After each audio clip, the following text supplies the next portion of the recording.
Hello students, Mr. John here with Chapter 23, Lesson 2, Part 1. It's Part 1 because 23-2 is a pretty long lesson. It's called The French Revolution and Napoleon.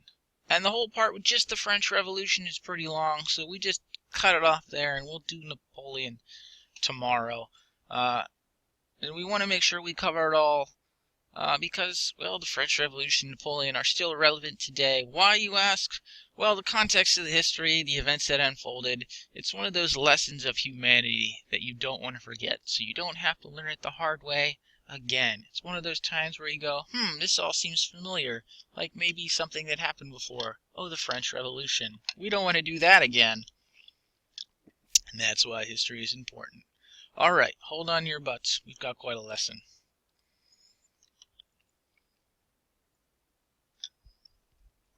Okay, in the 1700s, France was a European powerhouse. We learned about them being a pretty important country, along with like Britain, France, Portugal, Spain, places like that. France was ruled by kings with absolute power, so they had all the control. If you were a noble, life was pretty sweet. But most people weren't nobles. Most folk were regular Joe Schmoes, struggling to get by. So France had three classes of people. You'll recall from our medieval chapter that they were called the three estates. What estate you were in determined your social status as well as legal rights, sort of like the caste system from India. Now the first estate was the Catholic clergy. They did not pay taxes and made money from land owned by the church. They were like 1% of the population.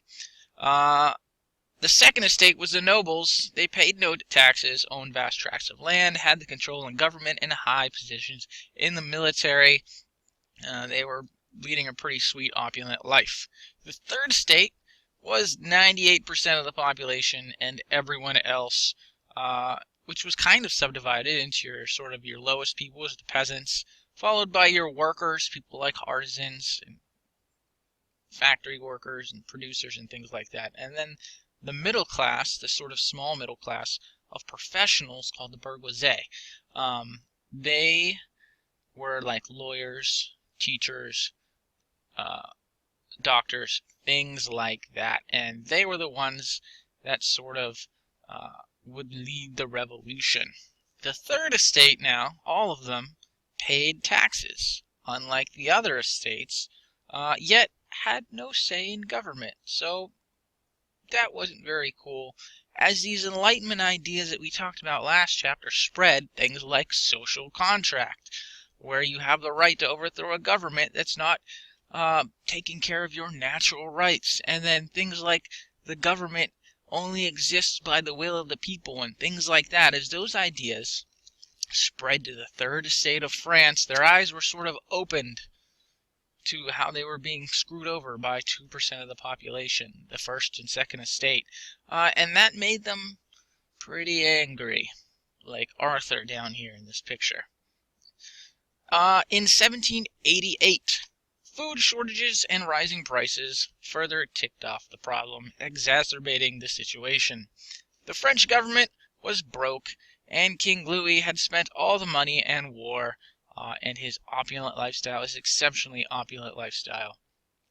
Banks would not lend the French government any more money, so the king called together the Estates General, which was like their parliament, meeting of all the estates, to basically ask them to pay more taxes. The nobles and the clergy were pretty much like, no way.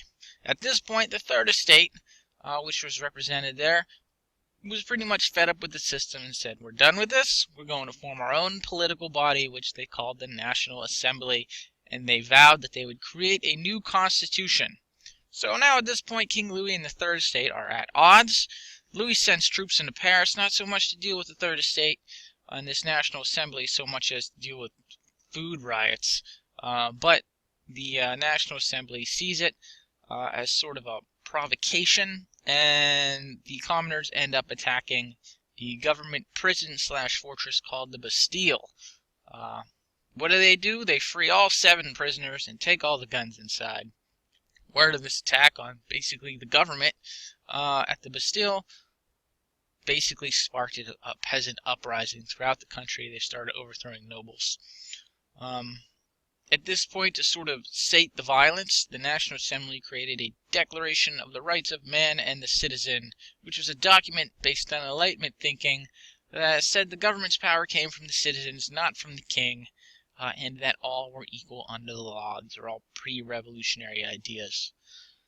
In 1791, the National Assembly made France a constitutional monarchy. They said, basically, we're having a constitution. King Louis, you can stay king, but you're now in a constitutional monarchy. King Louis wasn't accepting this. He wanted absolute power. France's neighbors, also monarchies, were getting all pretty nervous about this revolution in their backyard. Like, it was bad enough that Britain lost her colonies to a revolution. Now it was happening right next door in France, so they basically vowed to help King Louis take his throne back. And King Louis was like, yeah, that sounds pretty good. And so this is going to cause problems in like another paragraph. With King Louis not playing along, not going to accept this constitutional monarchy,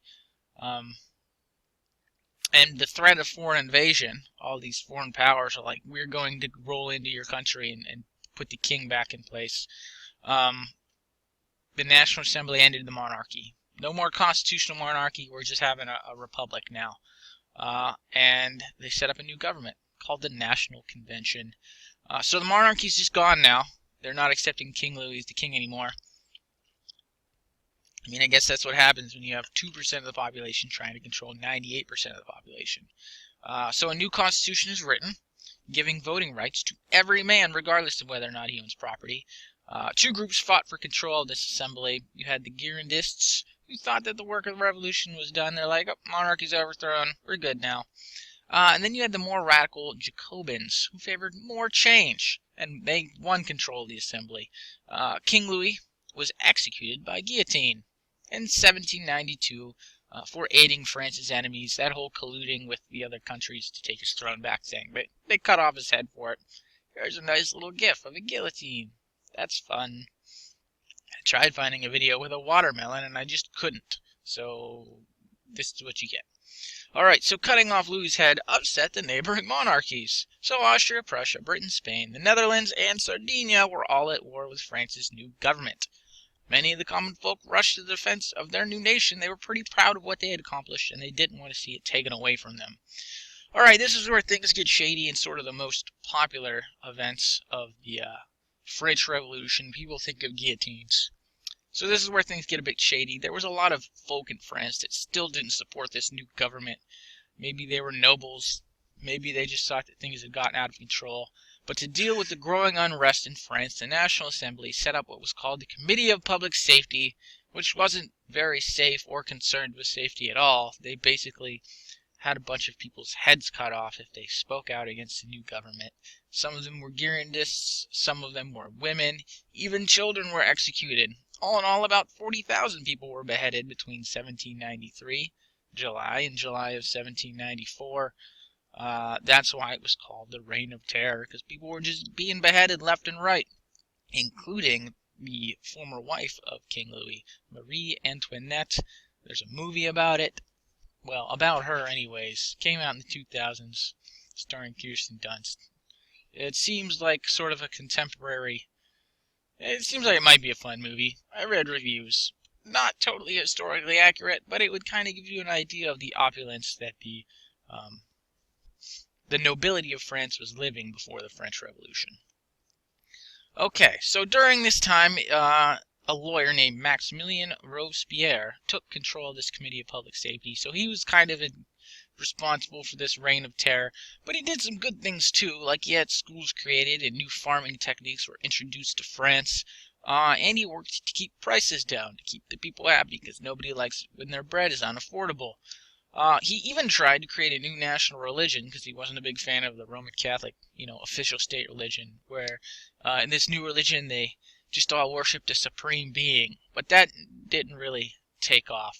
But regardless, at least the reign of terror wasn't totally bad. There were some good things that happened during that time.